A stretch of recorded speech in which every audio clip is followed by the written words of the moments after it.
Introducing Betty Without Boundaries. Everybody get up. The alarm clock rings. Bleary-eyed from too little sleep, Betty shuts off the alarm, turns on her bedside lamp, stares blankly at the wall, and begins to think about her day.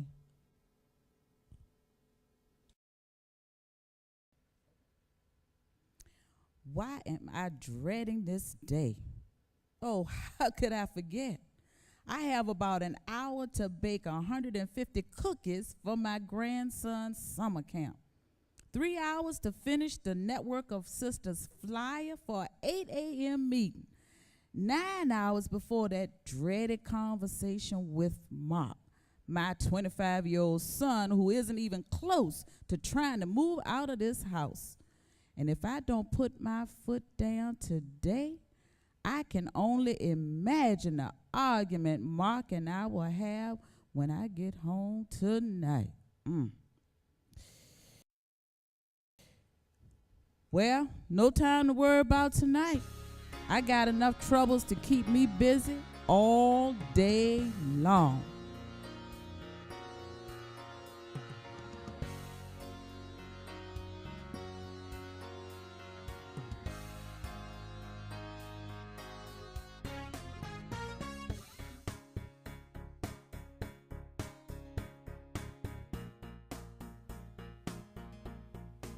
Well, I don't know why I volunteered to make all these cookies. Because you love your grandchildren. Well, it wouldn't be so bad if I was able to bake last night like I had planned. But once again, my sister came over unannounced. I remember Mama and Six Mount Zion taught me I need to be willing to be inconvenienced. So I invited her in. I wanted to tell her I was busy. I actually tried. I said, Renee, I have to make cookies for Hakeem's summer camp tomorrow. Do you mind if we talk in the kitchen? She didn't have to answer me. Her look said it all.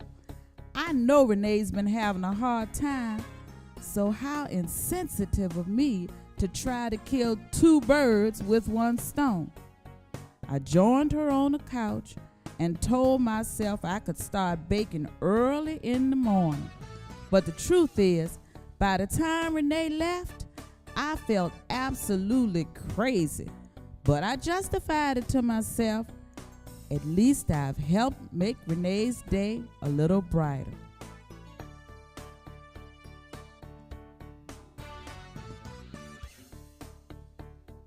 Rushing into the Network for Sisters building where she volunteered as the marketing person since retiring, Betty glanced at her watch, only a few minutes late. And although she hated to be tardy, the truth is being late was a way of life for Betty without boundaries. She took a deep breath, sat at her desk, and then she realized Betty had forgotten the flyer that she needed this morning on her printer at home.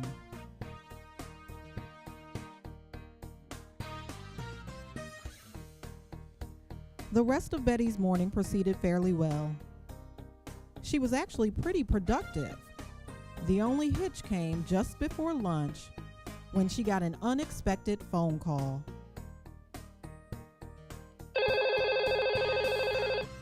Betty, girl, I am so glad you're there. I don't know what I would have done if you'd been at lunch. There was no mistaking that voice. It was Lois, Betty's friend since grade school. Lois was a nice person, but she was always in crisis. And while Betty tried to make herself available to Lois to be there for her, Lois never even asked Betty how she was doing. And when Betty did try to mention her struggles, Lois either changed the subject or suddenly had to leave. Betty genuinely loved Lois and was concerned about her problems, but Lois seemed more like a client than a friend. Betty resented the imbalance in their friendship, and as always, she felt guilty when she thought about her anger at Lois. There I go again, thinking of myself before others. Betty asked. What's the matter, Lois? Betty, I don't even know where to start, Lois said. Rachel was sent home from camp today, Jason was denied his promotion at work, and my tire gave out on 64 this morning. This is what my life's like every day. Betty thought to herself, feeling the resentment rising. However, she merely said, Lois, I'm sorry. How are you coping with all of this? Lois was happy to answer Betty's questions in great detail. So much detail that Betty missed half her lunch break trying to console her friend. And while she had made a commitment to eat healthier, Betty thought to herself, well, fast food's better than no food. To the golden arches it is.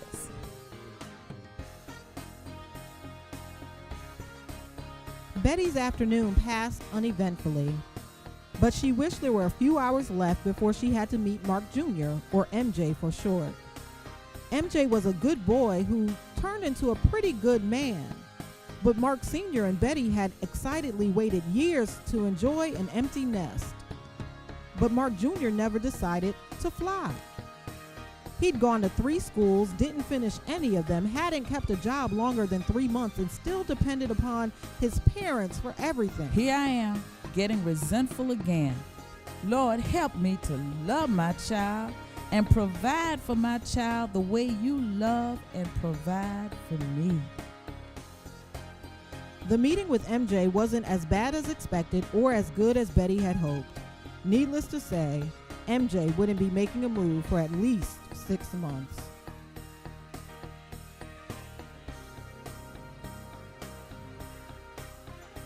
Betty was eating dinner with her grandchildren when the phone rang. She thought not to answer it, but then, as if on cue, another familiar thought struck her. It might be someone who needs me. As always, Betty listened to the second voice in her head and answered the phone. Her heart sank as she recognized the voice on the other end. Good evening, Sister Betty. I hope I'm not disturbing anything, said Reverend Sams, the women's ministry leader at Betty's church. No, I'm not busy. Betty lied again. Sister Betty, I'm in deep water. Shaniqua was going to be the activities coordinator for the women's retreat this weekend, and now she's canceled. Talking about priorities at home like the rest of us don't have them. Now, Betty, I know I can always depend on you. Is there any way you can pitch in? The women's retreat. Betty had almost forgotten about the retreat this weekend. But when she registered, she was looking forward to getting away, strolling around the beautiful mountainous area for 2 days, just herself and the Lord. Taking on Shaniqua's activities coordinator position would mean giving up her alone time. It wouldn't work. Betty would just have to say no. But automatically, the second thought pattern intervened. What a privilege to serve God and these women. By letting go of your selfishness, you can make a big difference in some lives. Think it over. Betty didn't think it over long. She said, I'll be happy to help. With dinner out of the way, Betty was ready for her real task for the evening, her talk with her husband, Mark Sr. Oh, Mark, we've had such a great life, a great courtship and marriage, and where I've been confused, you were the decisive one. Where I felt insecure, you were strong. It's not that I wasn't contributing, but sometimes I felt you had emotional lack of connectiveness, and it was my job to fill in. But I do realize God has put together a great team. You have the leadership, and I have the love. Over the years, it just seems some things have shifted in this relationship. And there I go again, looking for trouble, where I have a great life. It's probably me. He's a controlling person, but he's got to deal with me. I'd probably be that way too if I had a basket case to live with like me. Mark, we really need to talk. When Betty realized that she would not have her conversation with Mark Sr. tonight, she shook her head and went to bed.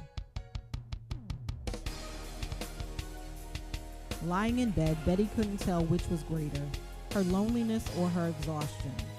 Deciding that it was loneliness, she picked up her Bible from the bedside table and opened it to the New Testament.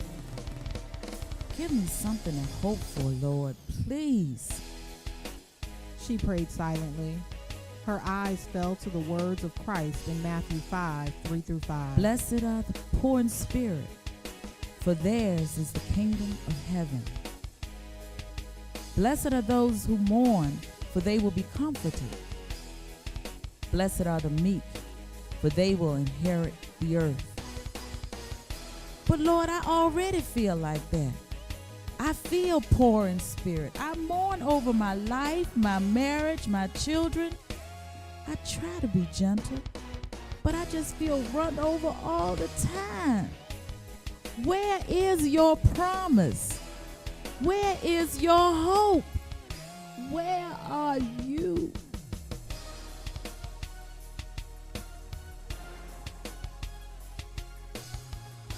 Betty waited in her room for an answer, but none came.